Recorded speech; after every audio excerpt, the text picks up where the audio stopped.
Shalom, Assalamualaikum warahmatullahi wabarakatuh. Om Swastiastu, Namo Buddhaya, Salam Kebajikan.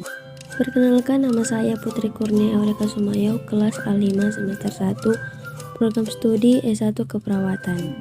Pada video kali ini saya akan membahas tentang konsep dan prinsip kebutuhan dasar manusia menurut Henderson. Materi yang pertama, bernafas dengan normal. Materi yang kedua, eliminasi. Materi ketiga, tidur dan istirahat serta berpakaian. Materi keempat, mempertahankan suhu tubuh dalam kisaran normal dan menjaga tubuh tetap bersih dan melindungi kulit. Kita masuk pada materi pertama, yaitu bernafas dengan normal. Pembahasan rentang frekuensi normal sesuai usia normalnya. Frekuensi pernafasan bayi baru lahir adalah 30-60 kali per menit. Balita 24-40 kali per menit. Anak prasekolah 22-34 kali per menit. Anak usia sekolah 18-30 kali per menit. Remaja 12-16 kali per menit. Usia dewasa 12-20 kali per menit. Dan lansia berada pada rentang 15-25 kali per menit. Bayi biasanya memiliki laju pernapasan yang lebih cepat daripada anak yang lebih besar, dan juga dapat menunjukkan fenomena yang disebut pernapasan periodik. Dengan pernapasan periodik, tingkat pernapasan rata-rata anak dapat sangat bervariasi. Anak-anak mungkin mengalami periode di mana dia bernafas lebih lambat dari biasanya, diikuti oleh beberapa menit bernapas lebih cepat dari biasanya. Meskipun dapat menakutkan sebagai orang tua, biasanya cukup normal kecuali jika anak memiliki gejala lain yang menunjukkan kondisi medis yang mendasarinya. Seperti pada anak-anak, laju pernapasan harus diukur saat seseorang beristirahat dan tidak hanya melakukan aktivitas berat. Secara umum, tingkat pernafasan perempuan lebih cepat ketimbang laki-laki.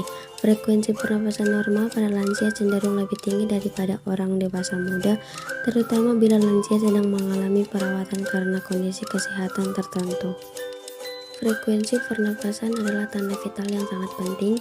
Satu studi menemukan bahwa peningkatan frekuensi pernapasan adalah penentu kestabilan atau ketidakstabilan kesehatan seseorang. Penyebab peningkatan frekuensi pernafasan. Ada banyak penyebab peningkatan kecepatan frekuensi pernafasan. Beberapa di antaranya berhubungan dengan kondisi paru-paru. Penyebab peningkatan ini bisa berbeda-beda, namun biasanya dikarenakan yang pertama, asma. Selama serangan asma, frekuensi pernafasan sering meningkat. Bahkan peningkatan kecil pada frekuensi pernafasan dapat menjadi tanda memburuk dan harus dipantau secara ketat jika hal ini terjadi. Yang pertama, penyakit paru obstruktif kronik atau PPOK. Penyakit paru obstruktif kronik adalah penyebab umum dari frekuensi pernafasan yang cepat, terutama pada orang dengan riwayat merokok. Yang kedua, dehidrasi. Dehidrasi dapat menyebabkan frekuensi pernafasan yang cepat. Yang ketiga, demam. Peningkatan frekuensi pernafasan dengan demam adalah upaya tubuh untuk kehilangan panas dengan bernafas lebih cepat.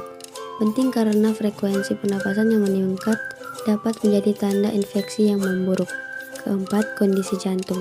Frekuensi pernafasan yang meningkat bisa menjadi tanda serangan jantung pada orang yang dirawat di rumah sakit dengan kondisi jantung. Yang kelima, infeksi. Infeksi umum dan tidak umum seperti flu, pneumonia, dan TBC dapat menyebabkan pernafasan cepat. Yang terakhir, keenam, overdosis. Overdosis aspirin atau amfetamin dapat meningkatkan frekuensi pernafasan. Materi yang kedua yaitu eliminasi. Topik pembahasan yang pertama, pengertian eliminasi, faktor-faktor yang mempengaruhi eliminasi, tindakan dalam upaya pemenuhan eliminasi, konsep dasar aktivitas, dan sistem tubuh yang berperan dalam kemampuan beraktivitas. Pembahasan pertama yaitu pengertian eliminasi. Menurut Kamus Besar Bahasa Indonesia atau KBBI, eliminasi adalah pengeluaran, penghilangan, penyingkiran, atau penyisihan. Dalam bidang kesehatan, eliminasi adalah proses pembuangan sisa metabolisme tubuh baik berupa urin atau bowel atau feses. Eliminasi pada manusia digolongkan menjadi dua, yaitu 1. Defekasi buang air besar atau defekasi adalah suatu tindakan atau proses makhluk hidup untuk membuang kotoran atau tinja yang padat atau setengah padat yang berasal dari sistem pencernaan. Yang kedua, miksi adalah proses pengosongan kandung kemih bila kandung kemih terisi. Miksi ini sering disebut buang air kecil. Pembahasan kedua yaitu faktor-faktor yang mempengaruhi eliminasi. A. Faktor-faktor yang mempengaruhi defekasi antara lain 1. Umur. Umur tidak hanya mempengaruhi karakteristik feses tapi juga pengontrolannya. 2. Diet. Diet makanan adalah faktor utama yang mempengaruhi eliminasi feses. Yang ketiga, cairan. Pemasukan cairan juga mempengaruhi eliminasi feses. Yang keempat, tonus. Otot tonus perut, otot pelvik, dan diafragma yang baik penting untuk defekasi. Yang kelima, faktor psikolog. Dapat dilihat bahwa stres dapat mempengaruhi defekasi. Keenam, gaya hidup. Gaya hidup dapat mempengaruhi eliminasi feses pada beberapa cara. Yang ketujuh, obat-obatan. Beberapa obat memiliki efek samping yang dapat mempengaruhi terhadap eliminasi normal. B. Faktor-faktor yang mempengaruhi miksi antara lain 1. Jumlah air yang diminum. Semakin banyak air yang diminum, jumlah urin makin banyak. 2. Jumlah garam yang dikeluarkan dari darah supaya tekanan osmotik tetap. Semakin banyak konsumsi garam, maka pengeluaran urin semakin banyak. Ketiga, konsentrasi hormon insulin. Jika konsentrasi insulin rendah, orang akan sering mengeluarkan urin. Keempat, hormon antidiuretik atau ADH. Hormon ini dihasilkan oleh kelenjar hipofisis bagian belakang. 5. Suhu lingkungan. 6. Gejolak emosi dan stres. Yang ketujuh, minum alkohol dan kafein. Pembahasan yang ketiga yaitu tindakan dalam upaya pemenuhan eliminasi. Tindakan mengatasi masalah eliminasi alfi atau buang air besar. Yang pertama, menyiapkan feses untuk bahan pemeriksaan. Yang kedua, membantu pasien buang air besar dengan T-spot. Yang ketiga, memberikan hupna rendah. Yang keempat, memberikan hupna tinggi. Yang kelima, memberikan gliserin. Dan keenam, mengeluarkan feses dengan jari. Perawat dapat membantu klien memperbaiki keteraturan defekasi dengan 1. Memberikan privasi pada klien. 2. Mengatur waktu. Ketiga, memperhatikan nutrisi dan cairan. Keempat, memberikan aktivitas rutin. Dan kelima, positioning. Pembahasan keempat yaitu konsep dasar aktivitas. Aktivitas adalah suatu energi atau keadaan bergerak di mana manusia memerlukan untuk memenuhi kebutuhan hidup. Salah satu tanda kesehatan adalah adanya kemampuan seseorang melakukan aktivitas seperti berdiri, berjalan, dan bekerja.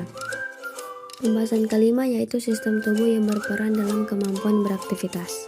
Yang pertama, tulang merupakan organ yang memiliki berbagai fungsi, yaitu fungsi mekanis untuk membentuk rangkaian tempat melekatnya berbagai otot. Yang kedua, otot dan tendon melakukan kemampuan berkontraksi yang memungkinkan tubuh bergerak sesuai dengan keinginan. Yang ketiga, ligamen merupakan bagian yang menghubungkan tulang belakang dengan tulang.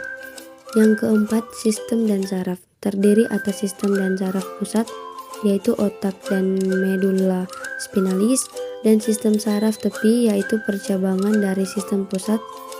Yang terakhir, sendi merupakan tempat dua atau lebih ujung tulang bertemu. Kesimpulan, kebutuhan eliminasi terdiri atas dua, yakni eliminasi urin yaitu kebutuhan buang air kecil dan eliminasi alfi yaitu kebutuhan buang air besar. Salah satu tanda kesehatan adalah adanya kemampuan seseorang melakukan aktivitas seperti berdiri, berjalan, dan bekerja, yang terdapat dalam sistem tubuh yang berperan dalam kebutuhan aktivitas yaitu tulang, otot dan tendon, ligamen, sistem saraf, dan sendi. Materi yang ketiga ada dua, yang pertama tidur dan istirahat, yang kedua berpakaian. Pembahasan pertama yaitu pengertian tidur dan beristirahat. Istirahat merupakan sebuah aktivitas menenangkan diri yang melibatkan banyak aspek, mulai fisik maupun mental seseorang. Nama lain dari aktivitas yang satu ini adalah bersantai. Sedangkan tidur adalah salah satu istirahat terbaik bagi tubuh yang dapat mengembalikan energi sehingga seseorang siap menjalankan aktivitas keesokan harinya. Istirahat tidur adalah keadaan relaks tanpa adanya ketekanan emosional, tanpa kegiatan yang merupakan urutan siklus yang berulang-ulang dan masing-masing menyatakan fase kegiatan otak serta badania yang berbeda. Pembahasan kedua yaitu manfaat tidur dan beristirahat. Yang pertama, tubuh menjadi lebih sehat. Yang kedua, meredakan rasa nyeri. Yang ketiga, menurunkan risiko terjadinya cedera. Yang keempat, memperbaiki suasana hati. Yang kelima, mengontrol berat badan. Yang keenam, meningkatkan daya ingat dan daya pikir.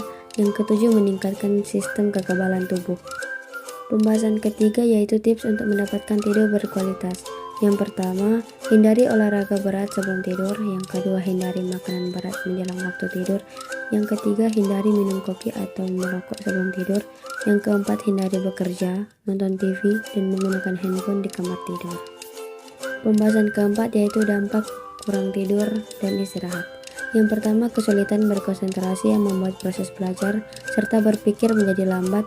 Yang kedua, berkurangnya kemampuan mengingat dan berkurangnya kemampuan otak dalam mencerna dan serta mengelola informasi. Ketiga, berat badan terus meningkat juga menjadi masalah apabila kurang beristirahat. Yang keempat, menyebab kurangnya libido sehingga membuat gairah seksual menurun. Yang kelima, rentang terserang penyakit karena memiliki kekebalan tubuh tidak sebaik orang-orang dengan istirahat cukup. Yang keenam, menjadi pemicu berbagai penyakit serius. Yang ketujuh, munculnya berbagai permasalahan kulit wajah yang sulit diobati, bahkan dengan perawatan dokter.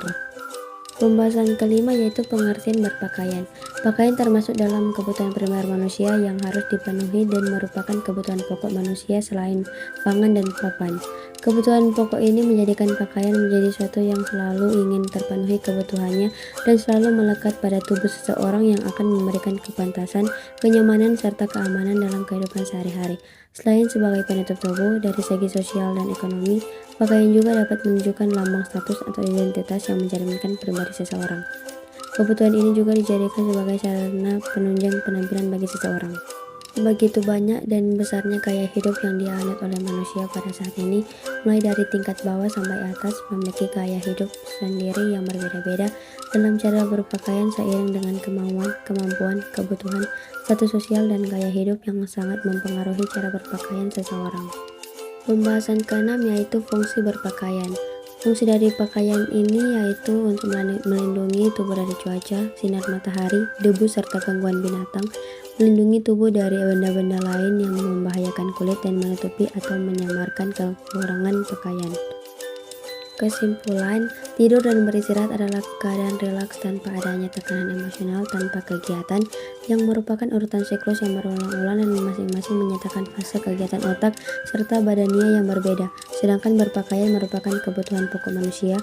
Kebutuhan pokok ini menjadi sesuatu yang melekat pada tubuh seseorang yang akan memberikan kepantasan, kenyamanan, keamanan dalam kehidupan sehari-hari, serta penunjang penampilan bagi seseorang. Materi keempat yaitu materi terakhir terbagi menjadi dua, mempertahankan suhu tubuh dalam kisaran normal dan menjaga tubuh tetap bersih dan melindungi kulit. Pembahasan pertama yaitu kita harus tahu apa itu suhu tubuh. Suhu tubuh yang dimaksud adalah panas atau dingin suatu substansi. Suhu tubuh adalah perbedaan antara jumlah panas yang diproduksi oleh proses tubuh dan jumlah panas yang hilang ke lingkungan luar.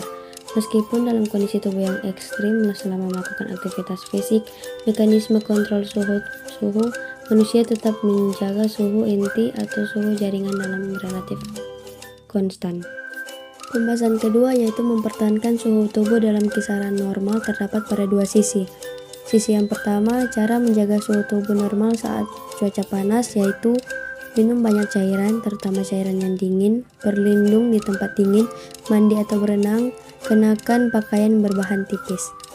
Sisi yang kedua yaitu cara mempertahankan suhu tubuh normal dalam cuaca dingin. Yang pertama, perbanyak makanan dengan zat besi dan kalsium, meredam kaki dengan air hangat, menggunakan pemanas ke ruangan, dan kenakan pakaian tebal. Pembahasan ketiga yaitu bagaimana cara menjaga tubuh tetap bersih. Cara menjaga kebersihan diri yaitu cuci tangan pakai sabun, sikat gigi pagi dan malam hari, jaga kebersihan kuku, jaga kebersihan kaki, jaga kebersihan pakaian, mandi setiap hari, jaga kebersihan organ reproduksi, menjaga kebersihan rambut. Pembahasan keempat yaitu bagaimana cara melindungi kulit. Cara melindungi kulit Anda dari bahaya radiasi sinar matahari, yaitu pilih jenis pakaian yang tepat, pakailah tabir surya, perhatikan waktu Anda, konsumsi makanan dan minuman sehat, gunakan payung atau topi saat berada di luar ruangan, memakai perlindungan dari sinar matahari saat berkendara. Cara merawat kulit tubuh alami yang bisa dilakukan di rumah yaitu rutin melakukan eksfoliasi tubuh, konsumsi banyak air minum, konsumsi makanan bergizi, gunakan produk perawatan diri. Sekian dari video saya ucapkan terima kasih and bye bye, see you.